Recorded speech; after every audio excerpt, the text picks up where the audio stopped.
সকাল সকালে আমার মনটা আজকে ভেঙে গেল। দুধ কেটে গেছে, দুধ জাল বসিয়েছিলাম ছেলের জন্য। ছেলে কিন্তু এখনও ঘুমিয়ে আছে, ও চলে গেছে অফিসে। ও আজকে সকালে লাল চা খেয়ে গেছে। ও লাল চা খেয়ে আমাদের জন্য দুধ এনে দিয়ে গেছিলো। বলেছিল ছেলেকে জাল করে দিও আর তুমিও চা বানিয়ে খাবে। আর দুধটা বসানোর সঙ্গে সঙ্গে দুধটা কেটে গেল।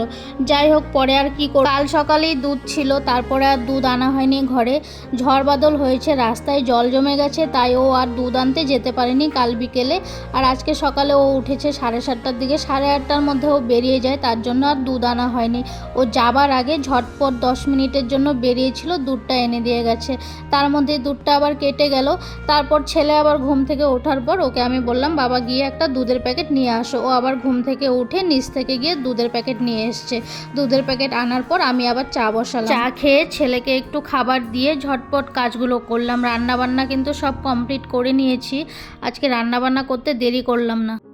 High, good morning. প্রিয়াঙ্কা কর চ্যানেলে আবার একটা নতুন ভিডিওতে তোমাদেরকে অনেক অনেক স্বাগত জানাচ্ছি। রান্নাবান্না সব কমপ্লিট, এখন চান করে এসেছি, যাবো বাজারে যাব, অনেক কিছু আনতে হবে, তাই বাজারে যাচ্ছি। ছেলেকে বললাম আমার সঙ্গে যাওয়ার জন্য, ও বলছে যাবে না। আর দেখো লিপস্টিক লাগিয়েছি, সেজে গুজে নিলাম। আজকে একটু সাজুগুজু করে নিলাম, কারণ ও সবসময় বলে আমি নাকি পাগলের মতো থাকি, সবসময় বাজারে চলে যাই পাগলের মতো, এদিক সেদিকও বেরিয়ে পড়ি আমি পাগলের মতো। তাই একটু সাজুগুজু করে নিলাম। ঘরে যা যা ছিল সব লাগিয়ে নিয়েছি, মুখে লিপস্টিক থেকে নিয়ে ক্রিম থেকে নিয়ে সব কিছুই লাগিয়ে নিলাম। তোমরাই বলো, সারাদিন ঘরে কাজ করার পর ছেলে একটা, ওকে সামলানোর পর, এখন না হয় স্কুল টিউশন বন্ধ দিয়েছে, সব কাজ যখন একসঙ্গে থাকে তখন কি আর বাজারে যাওয়ার সময় আর সাজুগুজু করতে ইচ্ছে করে? আর আমাদের বাজার ঘরের খুবই কাছে, তাই বাজার যাওয়ার সময় আর লিপস্টিক ক্রিম ট্রিম কিছুই লাগাতে হয় না। এমনি চলে গেলেও কোনো অসুবিধা নেই, শুধু মাথাটা আঁচড়ে নিলেই হয়। ও বলল আমি পাগল হয়ে গেছি, তাই একটু আজকে সাজুগুজু করলাম, সাথে ঘড়িটাও পরে নিলাম। দুদিন ঝড় হয়েছিল, আজকে কিন্তু আবার গরম পড়ে গেছে, তাই যাবার আগে একটা গ্যাসের ট্যাবলেট খেয়ে নিলাম, মাথা ব্যথারও একটা ট্যাবলেট খেয়ে নিলাম। আমি আবার রোদে বেরোতে পারি না, রোদে বেরোলেই মাথা ব্যথা করে। বেশি ঠান্ডা পড়লেও আমার মাথা ব্যথা করে। চলে এলাম বাজার থেকে, বাড়িতে অনেক কিছু নিয়ে এসেছি।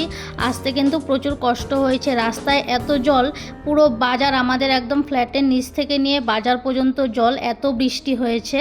বাজার থেকে আসার সময় খুব কষ্ট হচ্ছিল। আজকে 5 কেজি আলু, 5 কেজি পেঁয়াজ একবারেই এনে রাখলাম কিছু দিনের জন্য।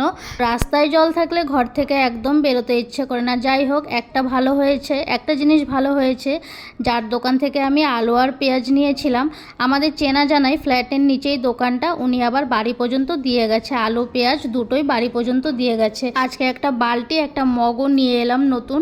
মোচা নিয়ে এসেছি, মোচাটা আমার খুব ভালো লাগে, আর ছেলে বলছিল লিচু খাবে, তাই ছেলের জন্য লিচুও নিয়ে এলাম।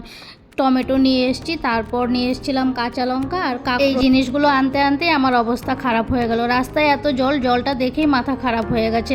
আবার গরমও পড়ে গেছে, 2 দিন ঝড় হয়েছে, 2 দিন বৃষ্টি হয়েছে, আজকে থেকে আবার গরম। আর এইদিকে দেখো, মনে হচ্ছে 1 কেজি পাতার সঙ্গে কয়েকটা লিচু ফ্রিতে দিয়েছে। 1 কেজি লিচু দেখলে কে বলবে, এই পাতাগুলো দিয়ে যদি কিছু রেসিপি বানানো যেত খুব ভালো হতো, কারণ পাতাগুলো ফেলতে কিন্তু গায়ে লাগছে।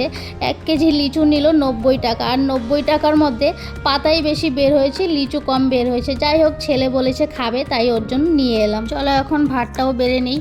এখন প্রায় 1:30টা বাজে, আর আমি যখন বাজারে গেলাম তখন আমি ভুলে বলে দিয়েছি গুড মর্নিং, তখন কিন্তু প্রায় 12:30টার মতন বাজছিল।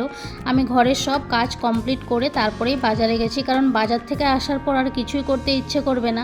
আর আজকে সকালে করেছিলাম ডিমের কাই। আজকে ও বলল রুটির সঙ্গে একটু ডিমের কাই করে দিতে, তাই ওকে একটু ডিমের কাই করে দিয়েছিলাম। 3টে ডিম দিয়ে সকালে ডিমের কাই বানিয়েছি, ওখান থেকে ছেলেকে একটা ডিম দিয়ে দিলাম, আর 8খানা ডিম ছিল আমি নিলাম। তারপর ও চলে যাওয়ার পর কাতলা মাছ ছিল 3 পিসের মতো, কাতলা মাছটাকে আবার ঝাল করলাম। ভাত বেড়ে নিলাম, এখন একটু খাওয়া দাওয়া করে নিই। চলো তোমাদের সঙ্গে একটু পরে দেখা হবে। করলাম, খাওয়া দাওয়া করে বাসন টাসন সব মেজে নিলাম। ছেলে কিন্তু ঘুমিয়েও পড়েছে, এই যে আমার কোলেই কিন্তু ছেলে ঘুমিয়ে আছে। আমিও একটু এখন রেস্ট করব। আর তোমাদের ভিডিওটি কেমন লাগলো ছোট্ট একটা কমেন্টস করে জানিও, ভালো লাগলে কিন্তু শেয়ার করবে, লাইক করে দিও, আর চ্যানেলটিকে সাবস্ক্রাইব করো। যারা এখনও আমার চ্যানেলটিকে সাবস্ক্রাইব করোনি সাবস্ক্রাইব করে রেখো, আর যারা সাবস্ক্রাইব করেছো তাদের কাছে একটাই অনুরোধ, ভিডিওগুলো একটু দেখবে, ভালো লাগলে ভালো কমেন্টস করো, ভালো না লাগলেও কমেন্টস করে জানাবে ভিডিওতে কিছু ভুল হয়ে থাকলে। আর যারা ফেসবুক থেকে দেখো তাদেরকে বলছি আমার ফেসবুক পেজটাকে তোমরা কিন্তু ফলো করে দিও। আজকের জন্য ভিডিওটা এখানেই শেষ করছি, ছোট্ট একটা ভিডিও তোমাদের সঙ্গে শেয়ার করলাম। টাটা।